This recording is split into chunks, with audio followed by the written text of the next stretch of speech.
তোরা আজ বাড়ি ফিরলে আমরা দুজনে মিলে একসাথে খাবো।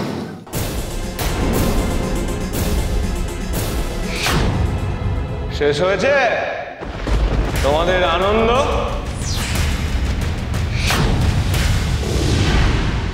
তুই এলি বাবা, আয় আয়।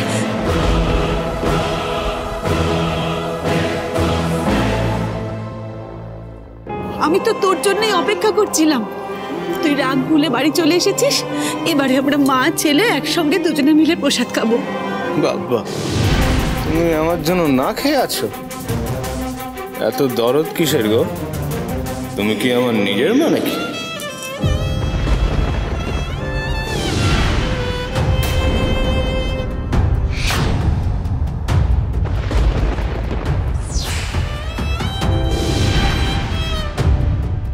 আমার জন্য আর কাউকে না খেয়ে থাকতে হবে না। যাও যাও, আমাকে নিয়ে আর অত ভাবতে হবে না। এই কি শুরু করেছিস তুই? মদ খেয়ে বাড়িতে ঢুকেছিস? তোর সাহস দেখে তো আমি অবাক হয়ে যাচ্ছি ঋতুরাজ। আজকে পুজোর দিন বাড়িতে এত লোকজন, তার মধ্যে তুই মদ খেয়ে এসে মাকে অপমান করছিস। বেশ করেছি, অপমান করেছি।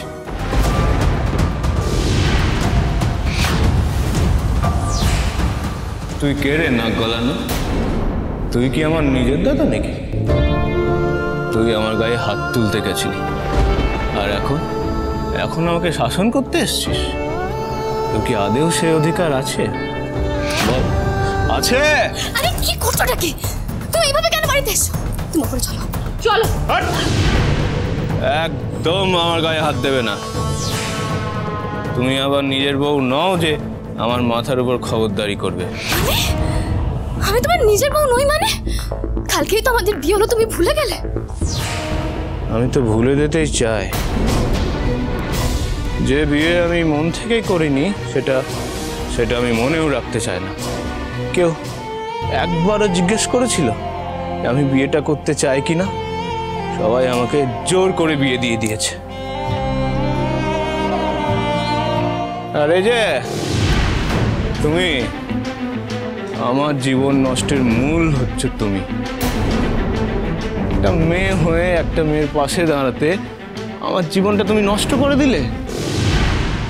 তুমি আমার খুনি, আমাকে খুন করেছো তুমি। এই একদম বাজে কথা বলবি না। ভুলে যাস না যে গৌরী তোর বৌদি হয়।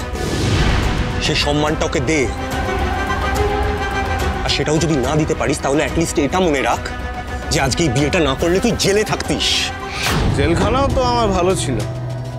এই বাড়িটা আমার জেলখানার থেকে কিছু কম নাকি? এই বাড়িতে যারা আছে তারা কি আমার সবাই নিজের লোক? সবাই আমাকে ঠকিয়েছে। আর এই যে আমার সাজানো মাতৃদেবী, তুমি আমার থেকে সত্যিটা লুকিয়েছ। একবারও বলনি আমি তোমার নিজের সন্তান নই।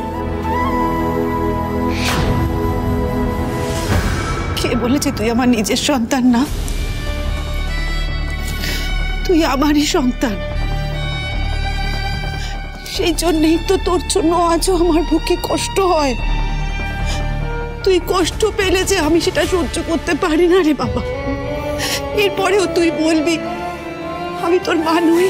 হ্যাঁ বলবো। তুমি সব মিথ্যে বলেছ। আমার এতদিনের জীবন সব মিথ্যে।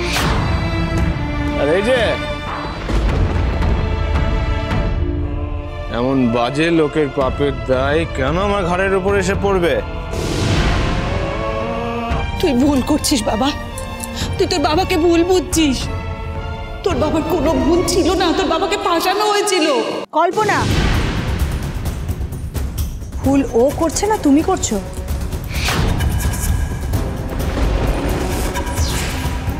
প্রতাপকে আমি ফাঁসাইনি। প্রতাপ যা করেছে নিজের ইচ্ছে করেছে। কি বললো তুমি দামিনী? আমি নিজের ইচ্ছে এরকম একটা পাপ করেছি? ঠাকুরের সামনে দাঁড়িয়ে এত বড় মিথ্যেটা তুমি বলতে পারলে?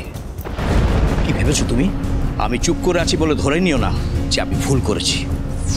তুমি মিথ্যে বলে আমাকে ফাঁসিয়েছো, তাও শুধুমাত্র টাকার জন্য।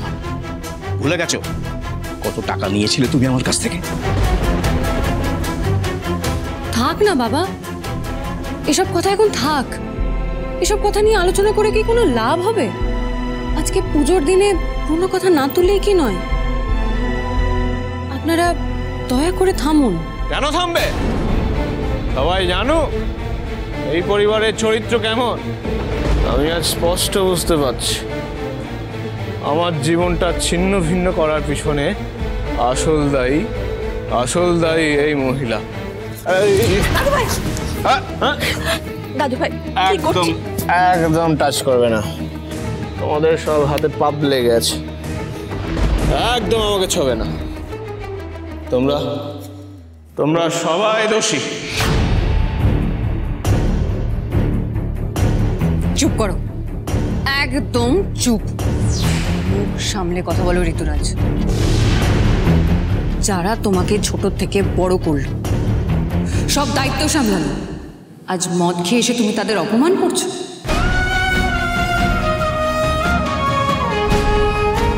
তোমার লজ্জা করছে না? তুমি এটুকু বুঝতে পারছো না যে সবাই তোমার কথায় কষ্ট পাচ্ছে? তুমি এটাও বুঝতে পারছো না যে তারা তোমাকে কতটা ভালোবাসে? এদের ভালোবাসায় আমি বিশ্বাস করি না। আমি ঘেন্না করি এদের ভালোবাসায়। এদের ভালোবাসায় আমি থুতু ফেলি।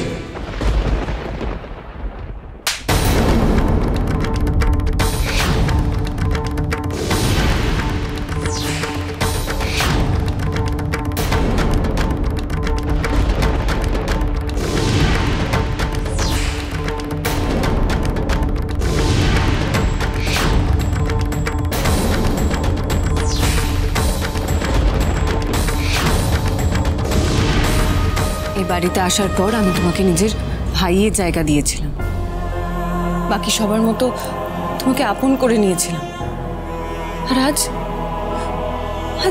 তুমি এই বাড়ির সম্মান নিয়ে ছেলে খেলা করছো। কাকে কি বলতে হবে সেই হুঁশটুকুও নেই তোমার। তোমাকে এই বাড়ির ছেলে বলে ভাবতে আমার লজ্জা করছে। আর একটা কথা যদি তুমি বলেছো তাহলে ঘাড় ধাক্কা দিয়ে বার করে দেবো তোমায়। তুমি আমাকে বাড়ি থেকে বেরিয়ে যেতে বলছো? হ্যাঁ বলছি।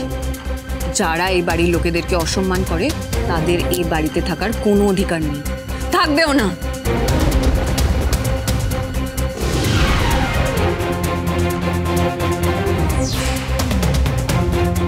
বাবা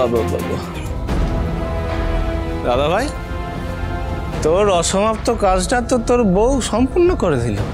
খুশি হয়েছিস তো? আর কিছু বলবি? আমার তো খুশি হওয়ারই কথা, তাই না? যে কাজটা তুই শুধুমাত্র আমার ভাই বলে আমি করতে পারছিলাম না, সে কাজটা তো বৌদি করে দিল। তোকে একদম উচিত শিক্ষা দিল।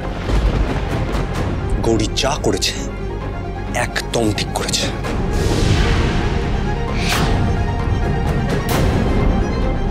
তুই আর যা করলি না, তারপর তোকে আর এই বাড়ির একজন সদস্য বলে মানতে আমার অসুবিধা হচ্ছে।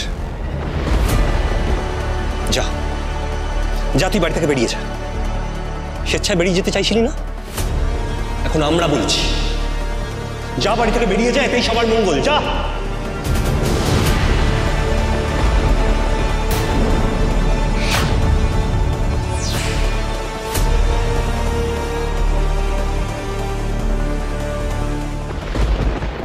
না ঋতুরাজ, শোন না মা, কেউ ওকে আটকাবে না। ও আজকে নিজের সব সীমা পার করে গেছে। এরে, আমার সব খেলার দান তো উল্টো চালে পড়ছে। এখন যদি ঋতুরাজ আর সত্যি বাড়ি না ফেরে, আমার কি হবে তখন? আমার সব প্ল্যান তো মাটি হয়ে যাবে। খেলা ঘুরে যাচ্ছে দামিনী, হাতের বাইরে খেলার রাশ বেরিয়ে যাচ্ছে। তো না, এখনই খেলা নিজেদের দিকে ঘোরাতে হবে। পিয়া, মারে মা, আমার ছেলেটাকে ফিরিয়ে আন মা। তুই একমাত্র ভরসা। এই বাড়ির কেউ ওকে নিয়ে ভাবছে না রে পিয়া, কেউ ভাবছে না। এই বাড়িতে ওকে নিয়ে ভাবার কেউ নেই। তুই পারবি পিয়া, তুই আমার ছেলেটাকে ফিরিয়ে আন মা, আমার কোলে ফিরিয়ে দে। আমি ফোন করলে তারপর যা যা বলবো সেরকম করবি। এখন যা, এখন যা, তাড়াতাড়ি আমার ছেলেটাকে নিয়ে যা।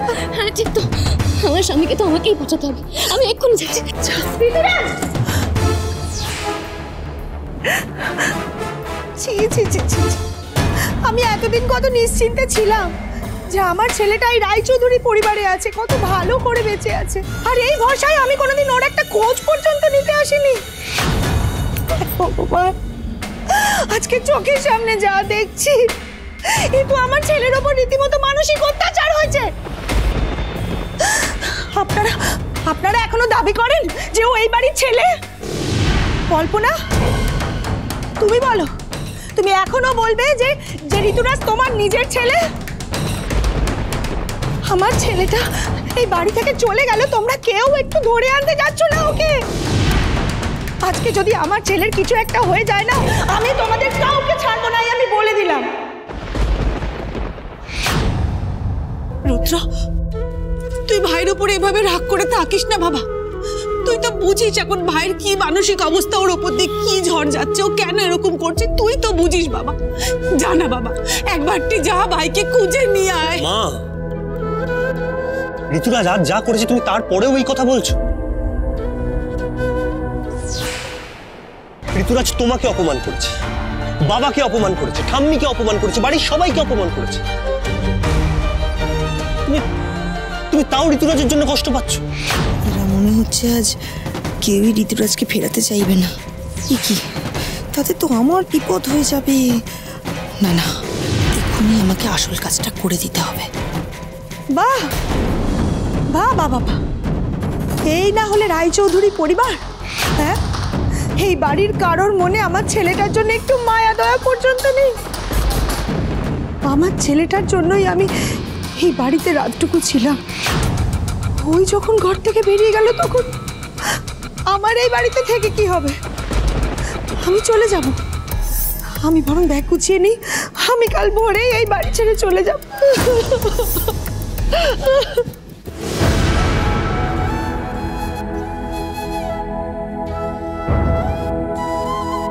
আপনি কাঁদবেন না মা। ঋতুরাজ আপনার সাথে যা করেছে, এই বাড়ির সবার সাথে যা করেছে, তাতে ওর এই শাস্তিটা পাওয়া উচিত ছিল। মা, তুমি চিন্তা করো না।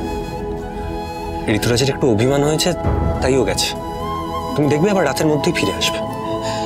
চিন্তা করো না।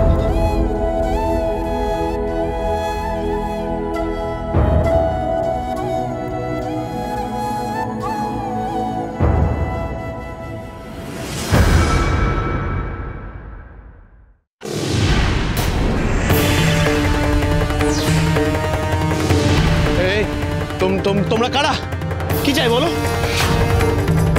আমার কাছে টাকা পয়সা কিচ্ছু নাই। টাকা পয়সা চাই না, আমরা তোকে নিতে এসেছি। কি বলছো তোমরা? এই এই এই না, ছেড়ে দাও ওকে।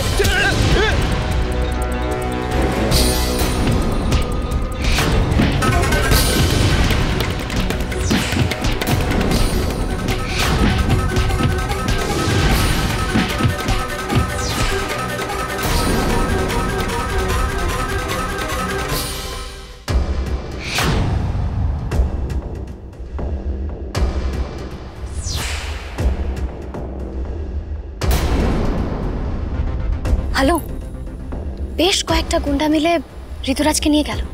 হ্যাঁ পিয়া, আমি বলেছি। হোয়াট?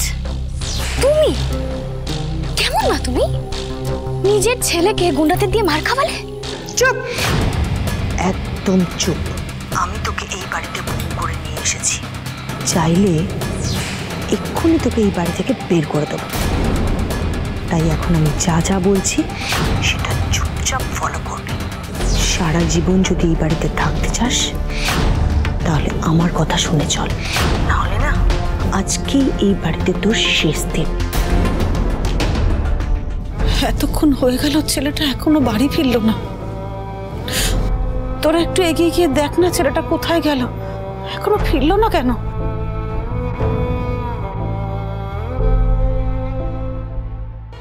রুদ্র, মা যখন এতবার করে বলছে তখন চলো না একবার যাই, গিয়ে দেখি ও কোথায় গেল, কত দূরে গেল। ওকে বুঝিয়ে শুনিয়ে যদি ফিরিয়ে আনা যায়, একবার দেখি চলো। গৌরী কিন্তু ঠিক বলছে রুদ্র। দেখো, ঋতুরাজ যেভাবে বেরিয়ে গেছে তাতে তো চিন্তা হওয়া খুব স্বাভাবিক। আর পিয়া তো গেছিল ওকে আনতে। ঋতুরাজ যদি কাছাকাছি থাকতো, পিয়া নিশ্চয়ই এতক্ষণে ফিরে আসতো। তাও আসেনি। আমাদের দেখা উচিত, চলো। হ্যাঁ ঠিক আছে, চলো চলো যাই।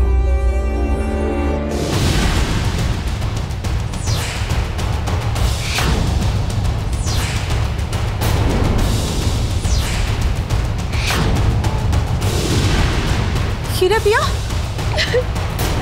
কি হয়েছে তোর? ঋতুরাজ কোথায়? তুই দেখতে পাসনি? তুই না, দেখতে পাইনি। আমার স্বামী রাগ করে বাড়ি ছেড়ে চলে গেছে, আর কখনো ফিরবে না।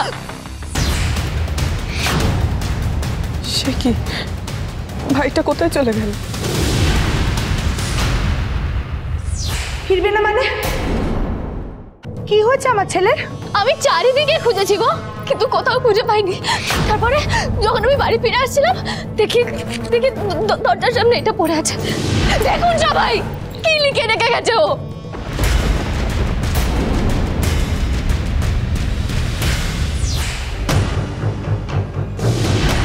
যে বাড়িতে আমার কোনো সম্মান নেই, যে বাড়িতে আমাকে ছেলে হিসেবে মানা হয় না, সে বাড়িতে আমি আর কোনোদিন ফিরবো না। তোমরা কেউ আমাকে খোঁজার চেষ্টা করো না, আমি চলে যাচ্ছি এই বাড়ি ছেড়ে।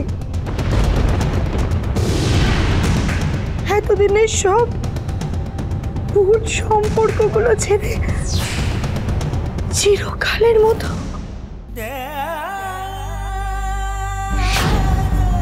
কই দেখি, কোথায় লিখেছে ঋতুরাজ? দেখি আমি।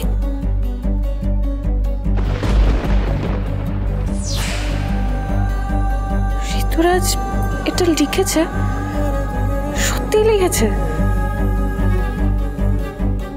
রুদ্র, দেখো তো, এটা কি ঋতুরাজের হাতের লেখা? হ্যাঁ, দেখে তো তাই মনে হচ্ছে। এটা ঋতুরাজের হাতের লেখা বলেই মনে হচ্ছে। মা, এবার কি হবে মা? ঋতুরাজ কি সত্যি সত্যি আমাদের ভুল বুঝে বাড়ি ছেড়ে চলে গেল? জানি না বাবা, আমি কিচ্ছু বুঝতে পারছি না। আমার এমন সাজানো সংসার কি হয়ে গেল, আমি কিচ্ছু বুঝতে পারছি না।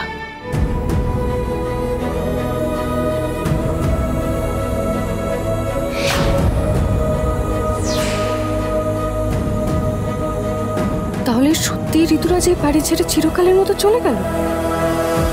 গৌরী, কই দেখি কাগজটা আমাকে দে তো, দেখি এটা ঋতুরাজের হাতে লেখা কিনা। এটা তো ঋতুরাজের হাতের লেখা। তাহলে কি সত্যি সত্যি ছেলেটা বাড়ি ছেড়ে চলে গেল?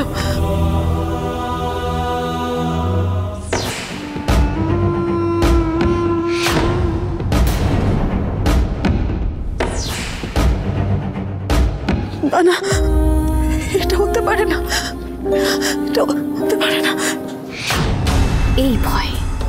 এই ভয়টাই আমি তোমাদের চোখে দেখতে চেয়েছিলাম। খেলার প্রথম দানেই তো বাজিমাত করে দিলাম মনে হচ্ছে। দামিনীর বুদ্ধির প্রশংসা করতে হয়। যেভাবে ঋতুরাজকে এই বাড়ি থেকে সরিয়ে দিল, আহা, অসাধারণ। পেনটা ধর। এবার আমি যা যা বলছি সেগুলো এখানে লেখ। ওভাবে ফেলিয়ে না তাকিয়ে যেটা বলছি সেটা লেখ।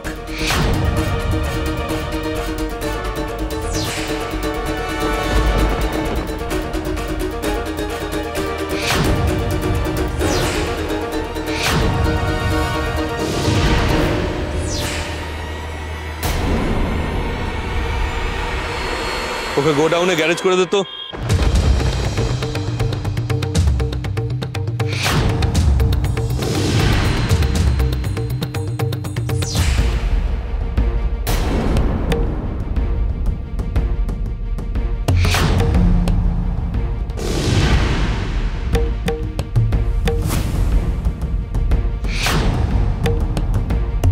সারা জীবন যদি এই বাড়িতে থাকতে চাস তাহলে আমার কথা শুনে চল, না হলে না আজকে এই বাড়িতে তোর শেষ দিন।